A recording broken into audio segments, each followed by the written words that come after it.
남극 대륙을 한 마리의 개가 달리고 있습니다. 그리고 그 개를 사살하기 위해서 헬기까지 타고 추적하는 노르웨이 남자들. 이 의미를 알 수 없는 추격전은 결국 미국의 남극 기지까지 도달하게 됩니다. 하지만 아무것도 모르는 이곳의 사람들은 각자의 방법으로 남극에서의 지루함을 달래기 바쁘네요. 낯선 헬기 소리에 다들 각자 밖으로 나오기 시작합니다. 근데 이 헬기 총이 안 되니까 급기야 폭탄을 떨굽니다. 아니 이건 좀 선을 세게 넘은 것 같네요. 살기 위해서 어떻게든 미국 남극 기지로 달려온 개. 그런데 헬기를 타고 온 노르웨이 남자는 알 수 없는 말을 외치더니 총을 쏘기까지 합니다. 사람은 어떻게 돼도 상관없다는 듯 개를 노리는 남자. 하지만 결국 이곳의 탐사대장 게리에게 사살당하고 말죠.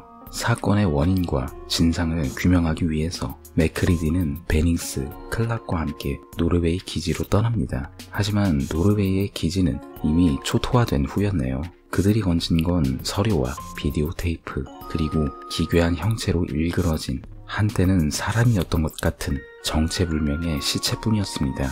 하지만 이건 단순히 시작에 불과했습니다. 우리 안에 들어간 개는 이내 정체를 드러내기 시작합니다. 이 세상의 것이라고 할 수 없는 끔찍한 모습을 말이죠. 그렇게 이 조용한 남극 기지에 지옥의 문이 열리게 됩니다. 존 카펜터의 1982년작 괴물에 대해서 제가 할 수 있는 말은 딱 하나입니다. 걸작. 이것만큼 이 영화를 제대로 표현할 수 있는 단어는 아마 이 세상에 존재하지 않을 것 같네요. 가끔 호러 영화에 대해서 다른 분들과 이야기를 하다 보면 옛날에 만들어진 호러 영화는 꺼리는 분들이 제법 있었어요. 아무래도 옛날 영화다 보니 지금 와서 보기에는 영화가 지루할 것 같다, 혹은 촌스러울 것 같다 라는 인식을 가지신 분들이 많더라고요. 사실 이건 어느 정도 맞는 말이기도 합니다. 특히 80년대 중반에 CG가 막 도입된 호러 영화는 지금 보기엔 촌티가 풀풀 날리는 건 사실이죠. 하지만 저는 그런 편견에 대한 완벽한 반박으로 항상 이 영화를 추천하는 편입니다. 왜냐면 단순하게 아무런 생각 없이 보기만 해도 재미있게 아주 잘 만든 영화이기 때문이죠. 이 영화의 특수효과에 대해서 언급하지 않는다면 이 영화에 대한 어마어마한 신뢰가 될 겁니다. 지금 봐도 이 영화 속 특수 분장과 효과는 그로테스크라는 단어 자체를 형상화한 것 같아요. 특히 괴물의 피부 표현은 영상으로 보더라도 축축하고 끈적한 살덩이의 질감을 정말 잘 표현했어요. 여기에 일정한 형태라는 걸 갖추지 않았다는 설정에 힘입어 상상력이 결합된 괴물의 모습은 매번 감탄을 금치 못하게 합니다. 생각해보세요. 이 영화가 나온 시기는 82년입니다. 무려 40년 전에 나온 영화의 특수분장과 효과임에도 불구하고 여태까지도 뛰어나다는 평가를 받는다는 건 아무 영화나 할 수 있는 일이 아니에요. 그렇다면 이 영화는 단순히 비주얼만 뛰어날까요? 물론 그렇다면 제가 이 영화를 이렇게 극찬하지는 않겠죠.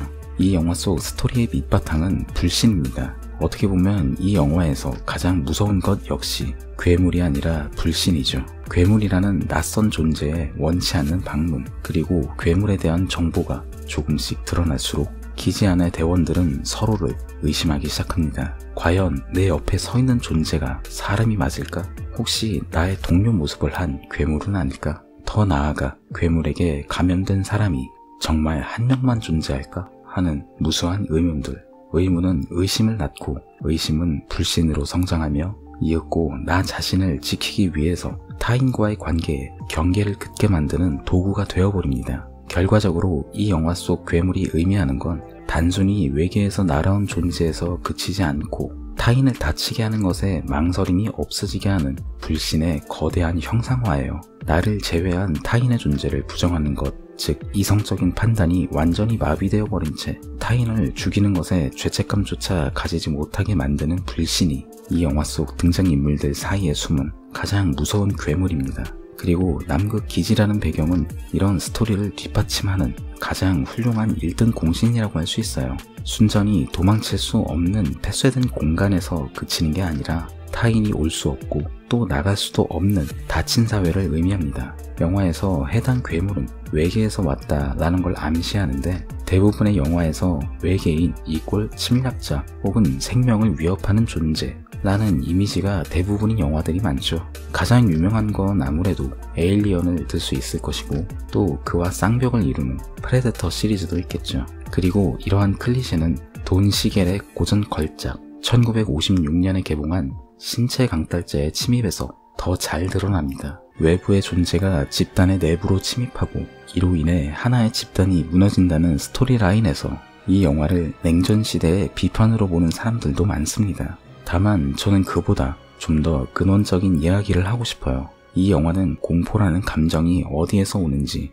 그걸 시각적으로 잘 보여주는 영화라고 하고 싶습니다. 진화심리학에선 공포라는 감정이 인류의 진화에 있어서 가장 먼저 나타난 감정이라고 말합니다. 그 이유는 생존을 위한 것이겠죠. 우리가 두려움을 느끼지 못한다면 위험한 장소 혹은 위험한 생물에게 먼저 다가갔다가 목숨을 잃는 일이 부지기수일 테니까요. 그렇다면 어디에서 공포를 느꼈을까요? 저는 그게 낯선 존재라고 생각해요. 정보가 없을수록 그리고 무섭거나 혐오스럽게 생겼을수록 공격받지 않기 위해서 느끼는 감정이 공포가 아닐까 합니다. 그리고 이러한 조건에 가장 잘 부합하는 건 바로 영화에서 드러난 외계인 혹은 외계에서 온 무엇이라는 존재가 가장 잘 들어맞겠죠. 여러분이 공포라는 존재의 근원에 대해서 혹은 정말 잘 만든 공포 영화를 보고 싶으시다면 이 영화를 적극적으로 추천하고 싶다는 걸 말하면서 저는 이만 오늘의 가이드 마치겠습니다. 이상 가이드 B였습니다. 감사합니다.